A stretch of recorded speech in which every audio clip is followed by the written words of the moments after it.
Washington में परमाणु सुरक्षा सम्मेलन 2016 हुआ संपन्न। प्रधानमंत्री नरेंद्र मोदी ने कहा, भारत परमाणु सुरक्षा को देता है उच्च प्राथमिकता। प्रधानमंत्री ने अपना रुख एक बार फिर साफ करते हुए कहा है कि भारत अपनी परमाणु संपत्तियों की रक्षा करने के लिए है प्रतिबद्ध। आतंकवाद के खिलाफ तकनीक के इस्तेमाल पर दिया जोर।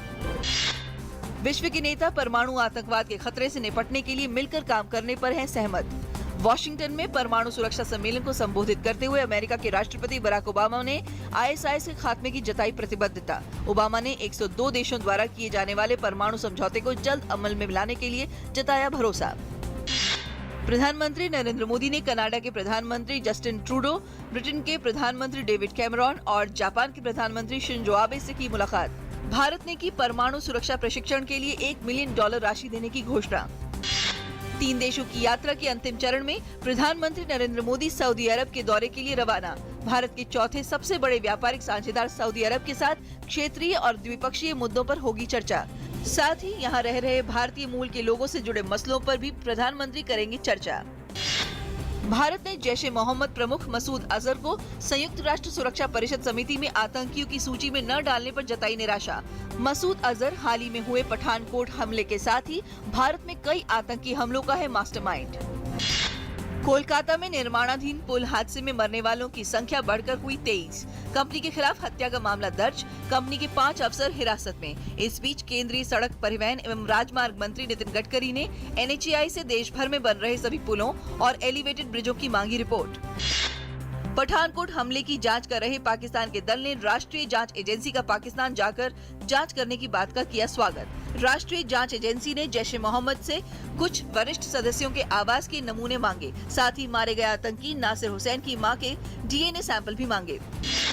जम्मू कश्मीर में भाजपा PDP गठबंधन वाली सरकार सोमवार को ले सकती है शपथ। PDP अध्यक्ष महबूबा मुफ्ती करेंगी सरकार की अगुवाई। महबूबा राज्य की पहली महिला मुख्यमंत्री होंगी। वहीं राज्य में मंत्रियों की संख्या और उनके विभागों को लेकर भाजपा PDP के बीच विचार मंथन।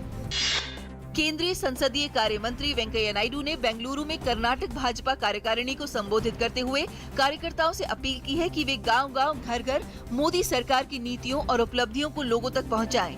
वेंकैया नायडू ने साथ ही कहा, गरीबों, किसानों और पिछड़ों के लिए जितना कार्य NDA सरकार ने किया है उतना पहले कभी नहीं हुआ।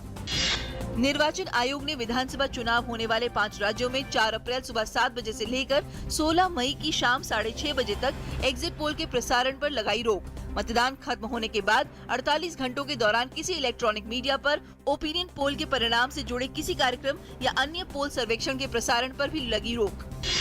लोकप्रिय धारावाहिक बालिका वधू में आनंदी के किरदार के लिए चर्चित टीवी अभिनेत्री प्रत्युषा बनर्जी कल रहस्यमय परिस्थितियों में अपने घर पर मृत मिली। संदेह है कि प्रत्युषा ने फांसी लगाकर आत्महत्या की। प्रत्युषा ने बालिका वधू के साथ साथ बिग बॉस 7, झलक दिखला जा, ससुराल सिमर का जैसे लोकप्रिय कार्यक्रमों में भी किया था अभिनय। सऊदी अरब ने लश्कर-ए-तैयबा, अल-कायदा और तालिबान के वित्त पोषण एवं सहयोग नेटवर्क पर अंकुश लगाने के लिए अमेरिका के साथ हाथ मिलाया।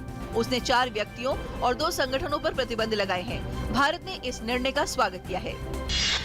लाइबेरिया में इबोला के कारण एक महिला की मौत का मामला सामने आया। अफ्रीकी महादेश के पश्चिम में पड़ने वाले इस देश को विश्व स्वास्थ्य संगठन ने जनवरी में इबोला मुक्त घोषित किया था। लाइबेरिया के स्वास्थ्य अधिकारी ने इस घटना की दी जानकारी।